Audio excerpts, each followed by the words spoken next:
We're investigating the question so many of you have been asking us for weeks. Why aren't people taking jobs? Tonight marks 2 weeks since the federal benefit checks stopped landing in accounts across Kentuckiana. So 2 weeks later, are people turning back to the workforce yet? WHAS11 Night Team's Tom Lally reports it's not that simple. Well, this bartender at Gerstl's place in St. Matthews works through the week. His boss sets up interviews with about 20 new candidates. And we'll be lucky if 4 or 5 even show up. The ones that do are getting paid more with less experience.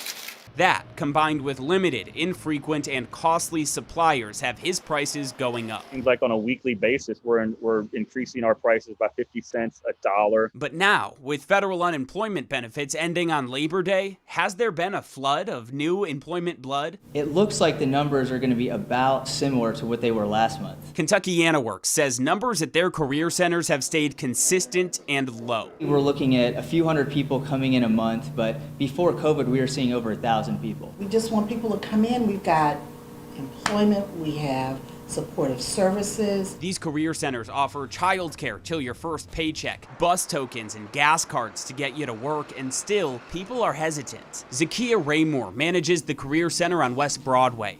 She says COVID precautions are still a big concern for potential employees. And if more employers, would guarantee that, I think that people would feel a lot safer. Meanwhile, Eric White opens a second Gerstl's, this time not in Louisville, but Clearwater, Florida, where pandemic unemployment expired back in June. He says they're still facing the same issues, although week over week, it just gets a little bit better. It hasn't made waves in Kentucky, but it could make a small change in the future.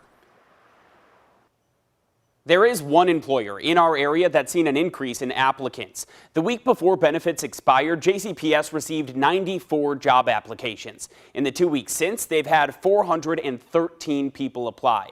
A spokesperson tells me it's unclear if that change is from unemployment or promotions they've been putting out for available jobs. Doug? All right, quite the big jump there. Thank you very much, Tom.